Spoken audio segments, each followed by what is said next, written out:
Online classes में आप सभी का स्वागत है। मैं हूं आपका मेंटर और आज मैं आपको बताने वाला हूं ग्राम सभा के बारे में, जो एडीओ सिलेबस का एक पार्ट है। तो ग्राम सभा की परिभाषा के बारे में पढ़ेंगे दोस्तों कि ये ग्राम सभा होता क्या है।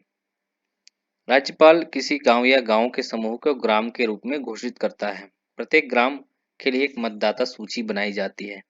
इस मतदाता सूची में दर्ज प्रत्येक व्यक्ति ग्राम सभा का सदस्य होता है। इस प्रकार ग्राम सभा गांव के वयस्क लोगों की सभा है। इसमें गांव के सभी मतदाता जीवन भर ग्राम सभा के सदस्य होते हैं। ग्राम सभा कभी भंग नहीं होती है। यह पंचायत की नींव है। ग्राम सभा यह ग्राम पंचायत ग्राम सभा के प्रति जवाबदेह है।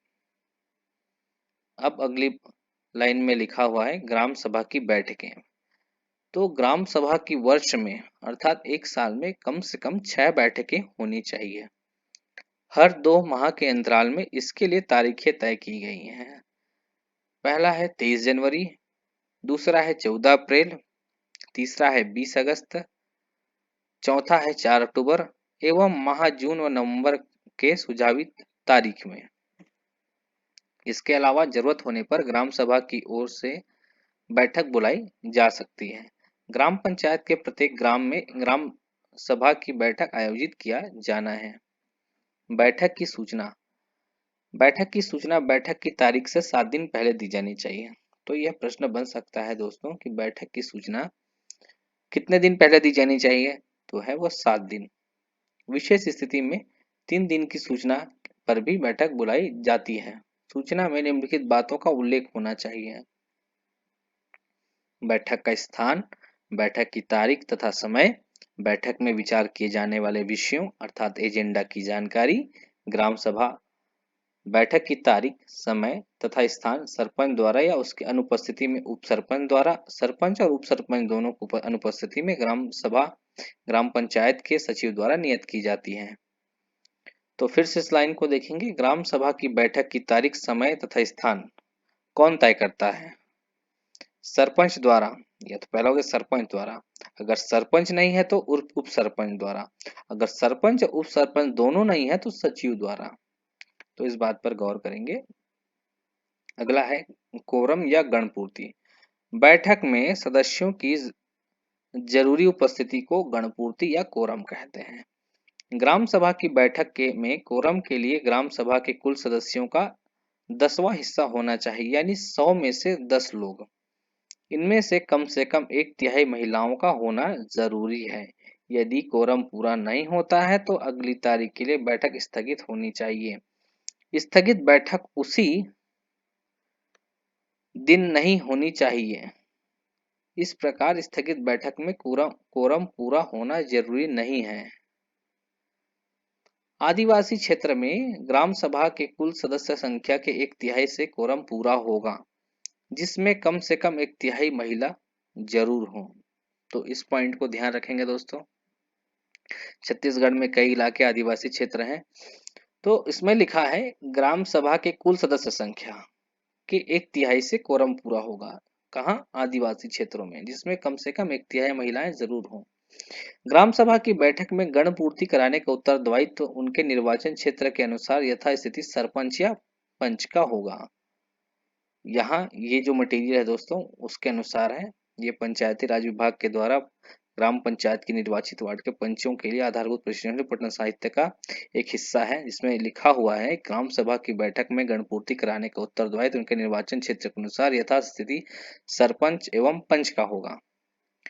परंतु ग्राम सभा की लगातार 3 बैठकों में गण पूर्ति नहीं होने पर संबंधित पंच सरपंच को नोटिस दिया जाएगा। आगे की 2 ग्राम सभा में गण पूर्ति करने का अवसर दिया जाएगा। फिर भी गण पूर्ति न होने की स्थिति में संबंधित पदाधिकारी के विरुद्ध पद से पृथक करने की कार्रवाई की जा सकेगी। अब बात आती है ग्राम सभा के बैठक की अध्यक्षता। तो हमारे पास 2 क्षेत्र आते हैं।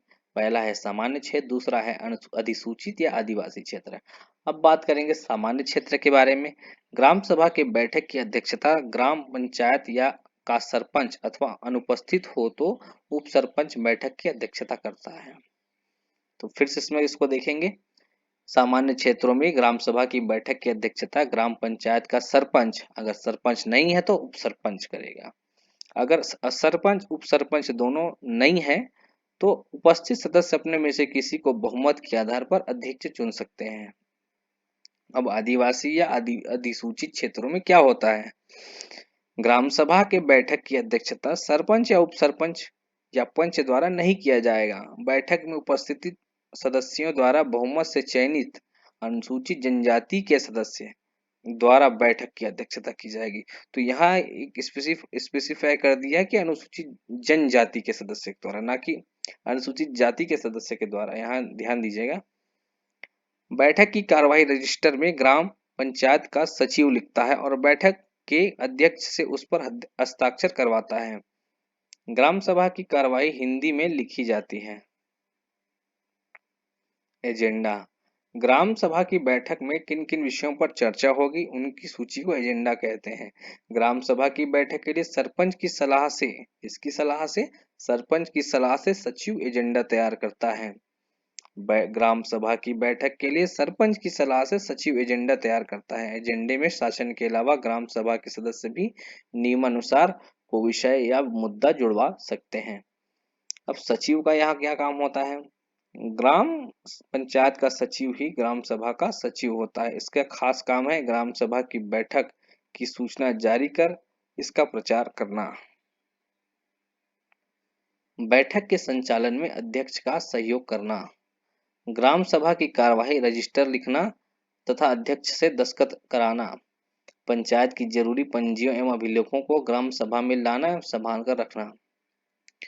ग्राम सभा की बैठक में अध्यक्ष करने वाले अध्यक्ष का मुख्य काम निम्नानुसार है। अध्यक्ष का काम है बैठक संचालित करना, बैठक में सदस्यों को बोलने का मौका देना, बैठक का कोरम नहीं होने पर बैठक रोक देना, अगली बैठक की तारीख एवं समय तक सदस्यों को बताना। स्थिति स्थगित बैठक में सरपंच के अतिरिक्त किसी अन्य सदस्यों के नहीं आने पर स्थगित बैठक को पुनः स्थगित न कर उसे निरस्त कर देना चाहिए। पुनः नए सिरे से बैठक आयोजित करने की कार्रवाई करनी चाहिए। ग्राम सभा के फैसले। ग्राम सभा की बैठक में उपस्थित सदस्यों के बहुमत से फैसला किए जाएंगे। मतदान की स्थिति में हाथ उठाकर मत दिया जाएगा। वार्षिक कार्य योजना, हितग्राहियों के चयन, सालाना बजट, वार्षिक रिपोर्ट के संबंध में कोरम पूरा होने पर ही प्रस्ताव पारित किया जाएगा। तो ये जो मुख्य फैसला है, जैसे वार्षिक कार्य योजना, हितग्राहियों का चयन, सालाना बजट, ऑडिट रिपोर्ट, इस संबंध में कोरम पूरा होने पर ही प्रस्ताव पारित किया जाएगा, अन्यथा नहीं। ग्राम सभा के सदस्यों के अधिकार।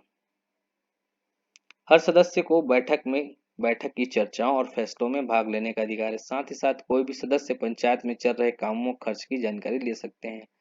ग्राम सभा के दस्तावेज। ग्राम सभा में एक हाजिरी रजिस्टर होता है, उसमें उपस्थित लोग हस्ताक्षर करते हैं। बैठक का ब्यौरा लिखने के लिए कार्यवाही पंजी होती है। ग्राम के लोग ग्राम सभा के सभी दस्तावेज ग्राम पंचायत के कार्यालय में ऑफिस समय में देख सकते हैं। ग्राम सभा के अधिकार एवं काम। ग्राम सभा के अधिकार एवं खास काम इस प्रकार है। गांव की आर्थिक विकास की योजनाओं और कार्यक्रमों को तय करना, ग्राम पंचायत के सालाना बजट पर विचार और उस पर सिफारिश करना, ग्राम पंचायत की ऑडिट रिपोर्ट देखना, उस पर विचार करना, गरीबी उन्मूलन की योजनाओं में सही और उचित लोगों का चयन करना, यह देखना कि गरीबी हटाने वाली योजना का लाभ सही लोगों को मिल रहा है, आर्थिक लाभ की योजनाओं पर नियंत्रण रखना, सरकारी कर्मचारियों के कार्य पर निगरानी रखना, जनता में जागरूकता लाना, अपने क्षेत्र में जल, जंगल एवं जमीन का उचित व्यवस्था करना, अधिसूचित क्षेत्रों में बाजार तथा मेलों का ग्राम पंचायत के माध्यम से व्यवस्था करना, गांव के विकास कामों की देखरेख करना एवं खर्च पर निगरानी रखना। यहाँ थे दोस्तों ग्राम सभा और ग्राम सभा के बारे में। अगले जो वीडियो में हम किसी विषय पर चर्चा करेंगे, तो आपको किस विषय की जरूरत है तो आप हमें जरूर बताएं। आज की क्लास में सिर्फ इतना ही दोस्तों, धन्यवाद। Please like and subscribe to my channel.